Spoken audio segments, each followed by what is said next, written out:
কে যেন তাকে বলছেন, হে ইব্রাহিম, তুমি কুরবানি করো। ইব্রাহিম আলাইহিস সালাম এই স্বপ্ন দেখে জেগে উঠলেন। পরদিন সকালে তিনি 100 উট আল্লাহর রাস্তায় কুরবানি করে দিলেন। পরের দিন আবার তিনি শুয়ে রয়েছেন। আবার ভেসে আসলো সেই দৈববাণী, কে যেন তাকে বলছেন, হে ইব্রাহিম, তুমি আল্লাহর রাস্তায় কুরবানি করো। পরদিন সকালে আবার হযরত ইব্রাহিম আলাইহিস সালাম 100 উট কুরবানি করে দিলেন। কিন্তু হায়, মনে হয় আল্লাহ রাব্বুল আলামিনের দরবারে তার এই কুরবানি কবুল হয়নি। তাই পরদিন তিনি আবার যখন বিছানায় শায়িত রয়েছেন, তখন আবার ভেসে আসলো সেই দৈববাণী, কে যেন তাকে বলছেন, হে ইব্রাহিম, তুমি আল্লাহর রাস্তায় তোমার সবচাইতে প্রিয় বস্তুটিকে কুরবানি করো। পরদিন সকালে হযরত ইব্রাহিম আলাইহিস সালাম ভাবতে লাগলেন, আমি পরপর 2 দিন 200 উট আল্লাহর রাস্তায় কুরবানি করলাম, কিন্তু আল্লাহ কি আমার এই কুরবানি কবুল করলেন না? তাহলে কি চাচ্ছেন আল্লাহ রাব্বুল আলামিন আমার থেকে? অনেক ভাবার পরে ইব্রাহিম আলাইহিস সালাম দেখলেন, আল্লাহ রাব্বুল আলামিন আমাকে স্বপ্নে বলেছেন, হে ইব্রাহিম, তুমি তোমার জীবনের সবচাইতে প্রিয় বস্তুটিকে আমার রাস্তায় কুরবানি করো। এই পৃথিবীতে আমার সবচাইতে প্রিয় বস্তু হলো আমার সন্তান ইসমাইল।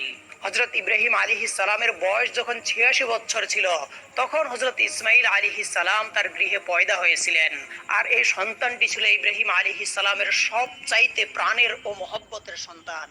কেননা এত বার্ধক্য বয়সে তিনি একটি সন্তান লাভ করেছিলেন। এই সন্তানটিই ছিল তার বংশধারা জারি রাখার একমাত্র মাধ্যম। কিন্তু আল্লাহ রাব্বুল আলামিন যখন তাকে এই প্রিয় সন্তানটি কুরবানি করার জন্য আদেশ দিলেন, ইব্রাহিম আলাইহিস সালাম মনে মনে দৃঢ় সংকল্প করে বললেন, এটাই যদি আল্লাহর অভিপ্রায় হয় যে ইসমাইলকে তার রাস্তায় কুরবানি করতে হবে, তাহলে আমি পিছপা হব না। আল্লাহর মহব্বত ও ভালোবাসা পাওয়ার পথে দুনিয়ার কোনো কিছুই আমার জন্য বাধা হয়ে দাঁড়াতে পারবে না। এরপরে আল্লাহর নবী হযরত ইব্রাহিম আলাইহিস সালাম তার একমাত্র পুত্র ইসমাইলকে আল্লাহর রাস্তায় কুরবানি করার জন্য দৃঢ় সংকল্প করলেন। যেই ভাবা সেই কাজ। ইব্রাহিম আলাইহিস সালাম তার সন্তান বালক ইসমাইলকে ডেকে বললেন, ওহে বৎস, তুমি গোসল করে সুন্দর সুসজ্জিত কাপড় পরে তৈরি হয়ে নাও, আমি তোমাকে নিয়ে একটি দাওয়াতে যাব। শিশু ইসমাইল আলাইহিস সালাম ছোটবেলা থেকেই আত্মীয় স্বজন ও পিতার মহব্বত ছাড়াই লালিত পালিত হয়েছিলেন। ছোটবেলা থেকেই পিতা তার সঙ্গে ছিল না। যখন বালক ইসমাইল আলাইহিস সালাম শুনলেন পিতা তাকে নিয়ে এক জায়গায় দাওয়াতে যাবেন, বালক ইসমাইলের মন আনন্দে নেচে উঠল। তখন তিনি মাতা হাজেরার কাছে গিয়ে বললেন, আম্মাজান, আপনি কি শুনেছেন? আব্বাজান আমাকে বলছে আমাকে নিয়ে তিনি নাকি এক জায়গায় দাওয়াত খেতে যাবে। ও আম্মাজান, আপনি তাড়াতাড়ি করে আমাকে গোসল করিয়ে দিন আর উত্তম পোশাকে সজ্জিত করে দিন, আমি আব্বার সাথে দাওয়াত খেতে যাব, আমার যে আর তর সইছে না। তখন বিবি হাজেরা বললেন, সত্যি কি তিনি তোমাকে দাওয়াতে নিয়ে যাবেন? হযরত ইসমাইল আলাইহিস সালাম বললেন, আপনি তাকেই জিজ্ঞাসা করে দেখুন না।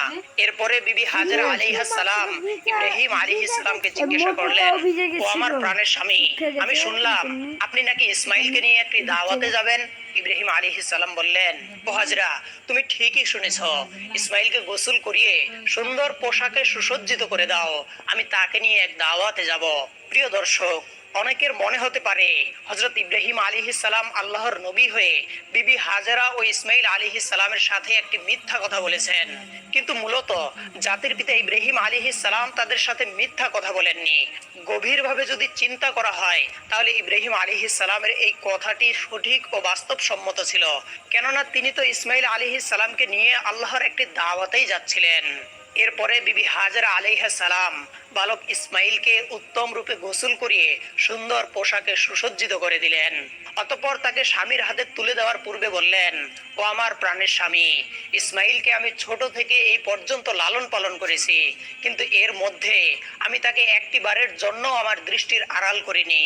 ও আমার প্রিয় স্বামী, আপনি সব সময় তাকে দেখে রাখবেন, কখনোই আপনি তাকে আপনার চোখের আড়াল করবেন না। যতক্ষণ পর্যন্ত না আপনি আর ইসমাইল আমার কাছে ফিরে আসছেন, ততক্ষণ পর্যন্ত আমি উদ্বিগ্ন থাকব এবং আপনাদের পথ পানে চেয়ে আমার সময় কাটবে। হযরত ইব্রাহিম আলাইহিস সালাম বিবি হাজেরার এই কথা শুনে কোনো কিছুই উত্তর করলেন না।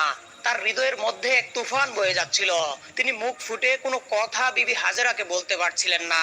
তার অশ্রু যেন দু চোখ বেয়ে বেরিয়ে আসতে চাচ্ছিল, কিন্তু তিনি তার চোখের অশ্রুগুলিকে আল্লাহ রাব্বুল আলামিনের মহব্বতের দরিয়ায় চাপা দিয়ে রেখেছিলেন। এরপরে হযরত ইব্রাহিম আলাইহিস সালাম বালক ইসমাইলকে নিয়ে চলতে লাগলেন মিনার পাহাড়ের দিকে। অভিশপ্ত ইবলিস যখন দেখলো জাতির পিতা হযরত ইব্রাহিম আলাইহিস সালাম আল্লাহ রাব্বুল আলামিনের আদেশ পালন করণার্থে তার একমাত্র পুত্র সন্তানকে জবেহ করার জন্য দৃঢ় সংকল্প করেছে, তখন তার আর সহ্য হলো না। সে বলতে লাগলো, হায় রে, আমি ইবলিস, মানব জাতির জন্য আমি বেহেশত থেকে বহিষ্কৃত হয়েছি এবং আমি চির মর্দুদ ও জাহান্নামী হয়েছি, আর সেই মানব জাতির একজন সন্তান ইব্রাহিম আল্লাহ তাআলার আদেশ পালন করে তার প্রিয় ভাজন হবে, এটা আমি কিভাবে সহ্য করব? কোনোভাবেই এটা হতে দেওয়া যাবে না। যে করেই হোক ইব্রাহিমকে এই কাজ থেকে ফিরিয়ে রাখতেই হবে। তাই ইবলিস তার চক্রান্ত ও ষড়যন্ত্র বাস্তবায়নের জন্য সর্বপ্রথম বিবি হাজেরা আলাইহিস সালামের কাছে একজন ভালো মানুষের বেশে উপস্থিত হলো। বিবি হাজেরা আলাইহিস সালামের কাছে গিয়ে ইবলিস বলল, ও হাজেরা, তুমি কি জানো তোমার স্বামী ইব্রাহিম তোমার সন্তানকে কোথায় নিয়ে যাচ্ছেন? বিবি হাজেরা আলাইহিস সালাম বললেন, কেন? তিনি তাকে একটি দাওয়াতে নিয়ে যাচ্ছেন। ইবলিস বলল, আমি এতদিন ঠিকই শুনেছি, নারী জাতি অত্যন্ত সহজ সরল ও ভোলা ভালা, তাদেরকে যে কোনো মিথ্যা কথা বলে ও প্রতারণামূলক কথা বলে ধোকা দেওয়া যায়। তোমার স্বামী তোমাকে ধোকা দিয়েছে। বিবি হাজেরা আলাইহিস সালাম শয়তানের মুখের এই কথা শুনে বললেন, তুমি এ কেমন কথা বলছো? আমার স্বামী আল্লাহর নবী, তিনি কিভাবে আমাকে ধোকা দিতে পারেন?